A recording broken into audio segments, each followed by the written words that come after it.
আসসালামু আলাইকুম। ফাজিল আমলের অনলাইন তালিম থেকে বলা হচ্ছে, তালিম শুরু করা হচ্ছে। ফাজিল জিকির থেকে বলা হচ্ছে 20। হযরত আলী রাদিয়াল্লাহু তাআলা আনহু তাহার এক শাগরেদকে বলিলেন, আমি তোমাকে আমার এবং আমার স্ত্রী নবী করিম সাল্লাল্লাহু আলাইহি সাল্লামের প্রিয়তমা কন্যা হযরত ফাতেমা রাদিয়াল্লাহু তাআলা আনহার ঘটনা শুনাইব কি? তিনি আরজ করিলেন, অবশ্যই শুনান। হযরত আলী রাদিয়াল্লাহু তাআলা আনহু বলিলেন, হযরত ফাতেমা রাদিয়াল্লাহু তাআলা আনহা নিজ হাতে যাহা চাইতেন, যদ্দুর হাতে গিট পড়িয়া গিয়াছিল, নিজেই মশক ভরিয়া পানি বহন করিয়া আনিতেন। যদ্দূর বুকের উপর রশির দাগ পড়িয়া গিয়াছিল, নিজ হাতে ঘর ঝাড়ু দিতেন, ফলে কাপড় চোপড় ময়লা হইয়া থাকিত। একবার হুজুর সাল্লাল্লাহু আলাইহি সাল্লামের নিকট কিছু গোলাম ও বাদী আসিয়াছিল। আমি হযরত ফাতেমা রাদিয়াল্লাহু তাআলা আনহাকে বলিলাম, পিতার নিকট হইতে যদি একজন খাদেম চাহিয়া আনিতে তবে ভালো হইত এবং তোমার কষ্ট কিছুটা লাঘব হইত। তিনি গেলেন। হুজুর সাল্লাল্লাহু আলাইহি সাল্লামের খেদমতে লোকজন ভর্তি ছিল দেখিয়া ফিরিয়া চলিয়া আসিলেন। পরদিন হুজুর সাল্লাল্লাহু আলাইহি সাল্লাম নিজেই তশরিফ আনিলেন এবং বলিলেন, তুমি কাল কি জন্য গিয়াছিলে? হযরত ফাতেমা রাদিয়াল্লাহু তাআলা আনহা চুপ করিয়া রহিলেন, লজ্জায় কিছু বলিতে পারিলেন না। হযরত আলী রাদিয়াল্লাহু তাআলা আনহু বলেন, আমি আরজ করিলাম, ইয়া রাসূলুল্লাহ, যাহার পেশার কারণে তাহার হাতে দাগ পড়িয়া গিয়াছে, পানি ভর্তি মশক বহন করিয়া আনার কারণে বুকের উপর রশির দাগ পড়িয়া গিয়াছে, ঝাড়ু দেওয়ার কারণে কাপড় চোপড় ময়লা হইয়া থাকে, গতকাল আপনার নিকট কিছু গোলাম ও বাদী আসিয়াছিল, সেই জন্য আমি নিজেই তাহাকে বলিয়াছিলাম একজন খাদেম চাহিয়া আনার জন্য, যাহাতে তাহার কষ্ট কিছুটা লাঘব হইয়া যায়। হুজুর সাল্লাল্লাহু আলাইহি সাল্লাম ইরশাদ ফরমাইলেন, হে ফাতেমা, আল্লাহকে ভয় করিতে থাকো, তোমার ফরজ আদায় করিতে থাকো, আর ঘরের কার্যক্রম করিতে থাকো। আর যখন ঘুমাইবার জন্য শয়ন করো তখন 33 বার সুবহানাল্লাহ, 33 বার আলহামদুলিল্লাহ এবং 34 বার আল্লাহু আকবার পড়িয়া নিও। ইহা খাদেম হইতে উত্তম আমল। তিনি বললেন, আমি আল্লাহ তাআলার তাকদীর ও তাহার রাসূলের ফায়সালার উপর সন্তুষ্টি আছি। আরেক হাদিসে হুজুর সাল্লাল্লাহু আলাইহি সাল্লামের ফুফাতো বোনদের ঘটনাও অনুরূপ বর্ণিত হইয়াছে। তাহারা বলেন, আমরা দুই বোন এবং হুজুরের কন্যা হযরত ফাতেমা রাদিয়াল্লাহু তাআলা আনহা সহ তিনজন হুজুর সাল্লাল্লাহু আলাইহি সাল্লামের খেদমতে হাজির হইলাম এবং নিজেদের কষ্ট ও অসুবিধা কথা উল্লেখ করিয়া একজন খাদেম চাহিলাম। তখন তিনি ইরশাদ ফরমাইলেন, বদর যুদ্ধে যাহারা শহীদ হইয়াছে তাহাদের এতিম সন্তানরা খাদেম পাওয়ার ব্যাপারে তোমাদের চাইতে বেশি হক রাখে। আমি তোমাদের জন্য খাদেমের চাইতেও উত্তম জিনিস বলিয়া দিতেছি। তোমরা প্রত্যেক নামাজের পর সুবহানাল্লাহ, আলহামদুলিল্লাহ, আল্লাহু আকবার এই তিনটি কালেমা 30 বার করিয়া পড়ো এবং একবার এই কালেমা পড়িয়া লও, ইহা খাদেম হইতে উত্তম। লা ইলাহা ইল্লাল্লাহু ওয়াহদাহু লা শারীকা লাহু, লাহুল মুলকু ওয়া লাহুল হামদু ওয়া হুয়া আলা কুল্লি শাইইন কদির। ফায়দা: হুজুর সাল্লাল্লাহু আলাইহি সাল্লাম পরিবারের লোকদেরকে এবং আত্মীয় স্বজনকে বিশেষভাবে এই সমস্ত তাসবিহ পড়ার জন্য হুকুম করিতেন। এক হাদিসে আছে, হুজুর সাল্লাল্লাহু আলাইহি সাল্লাম নিজের বিবিদেরকে শুইবার সময় সুবহানাল্লাহ, আলহামদুলিল্লাহ ও আল্লাহু আকবার 30 বার করিয়া পড়িতে বলিতেন। উপরোক্ত হাদিসে হুজুর সাল্লাল্লাহু আলাইহি সাল্লাম দুনিয়াবি কষ্ট ও পরিশ্রমের মোকাবেলায় এই সমস্ত তাসবিহ শিক্ষা দিয়েছেন। ইহার বাহ্যিক কারণ একেবারে স্পষ্ট যে মুসলমানদের জন্য দুনিয়াবি কষ্ট ও পরিশ্রম বক্ষেপ করার বিষয় নয়, বরং তাহার জন্য জরুরি হইল সবসময় আখিরাত ও মরণের পরের জীবনের সুখ শান্তির ফিকির করা।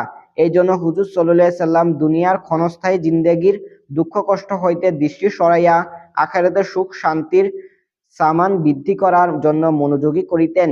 আর এই তাসবিহ সমূহ আখিরাতের অধিক উপকারী হওয়াটা এই অধ্যায়ে বর্ণিত রেওয়াজ সমূহ দ্বারা স্পষ্ট বোঝা যায়। ইহা ছাড়া দ্বিতীয় কারণ ইহাও হইতে পারে যে এই সমস্ত তাসবিহের মধ্যে আল্লাহ তাআলা যেমন দ্বীনী উপকার ও লাভ রাখিয়াছেন, তেমনি দুনিয়াবি ফায়দাও রাখিয়াছেন। আল্লাহ তাআলার পাক কালামে রাসূল সাল্লাল্লাহু আলাইহি সাল্লামের পাক কালামে অনেক জিনিস এমন রহিয়াছে যেগুলি দ্বারা আখিরাতের ফায়দার সাথে সাথে দুনিয়ারও ফায়দা হাসিল হয়।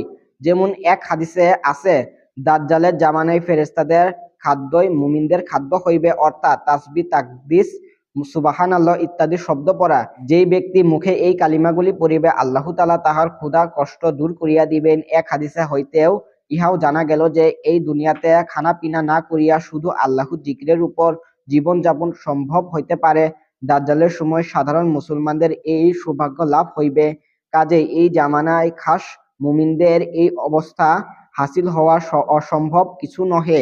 এই জন্যই যে সকল বুজুর্গদের সম্পর্কে এই ধরনের বহু ঘটনা বর্ণিত হইয়াছে যে তাহারা সামান্য খাদ্যের উপর কিংবা একেবারে না খাইয়া দিনের পর দিন কাটাইয়া দিতেন, এগুলিকে অস্বীকার করার কোনো কারণই নাই। এক হাদিসে আছে, যদি কোথাও আগুন লাগিয়া যায় তবে বেশি বেশি আল্লাহু আকবার পড়িতে থাকো, ইহা আগুনকে নিভাইয়া দেই। হিসনে হাসিন কিতাবে আছে, কোনো ব্যক্তি যদি কার্যক্রমে ক্লান্তি বা কষ্ট অনুভব করে কিংবা শক্তি পাইতে চায় তবে সে যেন শুইবার সময় সুবহানাল্লাহ ৩৩ বার, আলহামদুলিল্লাহ ৩৩ বার, আল্লাহু আকবার ৩৪ বার পড়ে, অথবা প্রত্যেকটি ৩৩ বার কিংবা যে কোনো দুইটি ৩৩ বার ও একটি ৩৪ বার পড়িয়া নেই। যেহেতু বিভিন্ন হাদিসে বিভিন্ন সংখ্যা বর্ণিত হইয়াছে সেহেতু সবগুলি বর্ণনা করিয়া দিয়াছেন। যে সকল হাদিসে নবী করিম সাল্লাল্লাহু আলাইহি সাল্লাম হযরত ফাতেমা রাদিয়াল্লাহু তাআলা আনহাকে খাদেমের পরিবর্তে এই তাসবিহ সমূহ শিক্ষা দিয়াছেন, উহার ব্যাখ্যায় হাফেজ ইবনে তাইমিয়াহ রাহমাতুল্লাহ আলাইহি এই কথা বলিয়াছেন যে যে ব্যক্তি নিয়মিত এই তাসবিহগুলি পড়িবে সে কোনো কষ্ট ও পরিশ্রমের কাজে ক্লান্তি অনুভব করিবে না। হাফেজ ইবনে হজর রাহমাতুল্লাহ আলাইহি বলেন, সামান্য ক্লান্তি অনুভব হইলেও কোনরূপ ক্ষতি হইবে না। মোল্লা আলী কারি রাহমাতুল্লাহ আলাইহি লিখিয়াছেন, এই আমল পরীক্ষিত। এই তাসবিহ সমূহ শুইবার সময় পাঠ করা ক্লান্তি দূর হওয়া ও শক্তি বৃদ্ধির কারণ। আল্লামা সৈয়দী রহমতুল্লাহ আলাইহি মেরকাতু সুউদ কিতাবে লিখিয়াছেন, এই সমস্ত তাসবিহ খাদেম হইতে উত্তম হওয়া আখিরাত ও দুনিয়া উভয় হিসাবে হইতে পারে। আখিরাতে এই হিসাবে যে এই সমস্ত তাসবিহ আখিরাতে যত উপকারী হইবে দুনিয়াতে খাদেম এত উপকারী হইতে পারে না, আর দুনিয়াতে এই হিসাব যে এই সমস্ত তাসবিহ পড়ার কারণে কাজে কর্মে যতটুকু শক্তি ও হিম্মত লাভ হইতে পারে খাদেম দ্বারা তাহা হইতে পারে না। এক হাদিসে আছে, দুইটি আমল এমন আছে যে ব্যক্তি ইহার উপর আমল করিবে সে জান্নাতে প্রবেশ করিবে। আমল দুইটি খুবই সহজ কিন্তু ইহার উপর আমলকারী খুবই কম। একটি হইল এই তাসবিহগুলিকে প্রত্যেক নামাজের পর ১০ বার করিয়া পড়িবে। পড়ার মধ্যে তো ১৫০ কিন্তু আমলের পাল্লায় ১৫০০ হইবে। দ্বিতীয়টি হইল শুইবার সময় সুবহানাল্লাহ ৩৩ বার, আলহামদুলিল্লাহ ৩৩ বার এবং আল্লাহু আকবার ৩৪ বার পড়িবে। পড়ার মধ্যে তো ১০০ হয় কিন্তু সওয়াবের দিক হইতে ১০০০ হইবে। কেউ জিজ্ঞাসা করিল, ইয়া রাসূলুল্লাহ, ইহার কি কারণ যে ইহা আমলকারী অনেক কম হইবে? হুজুর সাল্লাল্লাহু আলাইহি সাল্লাম ইরশাদ ফরমাইলেন, নামাজের সময় শয়তান আসিয়া বলিতে থাকে, তোমার অমুক কাজ আছে, অমুক প্রয়োজন রহিয়া গিয়াছে। অনুরূপ শুইবার সময়ও সে বিভিন্ন প্রয়োজনে বিভিন্ন স্মরণ করাইয়া দেয়, ফলে তাসবিহ পড়া বাদ পড়িয়া যায়। এই সমস্ত হাদিসের মধ্য ইহাও গভীরভাবে চিন্তা করিবার বিষয় যে হযরত ফাতেমা রাদিয়াল্লাহু আনহা জান্নাতি মহিলাগণের সর্দার, দোজাহানের বাদশাহের কন্যা, নিজ হাতে আটা পিষিতে ফলে তাহার হাতে গিট পড়িয়া গিয়াছিল, নিজেই পানি মশক বহন করিয়া আনিতেন, ফলে তাহার বুকে রশির দাগ পড়িয়া গিয়াছিল, নিজ হাতে ঘর ঝাড়ু ইত্যাদি সমস্ত কাজ করিতেন, ফলে কাপড় চোপড় ময়লা হইয়া থাকিত। আটা মলা, রুটি পাকানো, এক কথা সমস্ত কাজ তিনি নিজ হাতে করিতেন।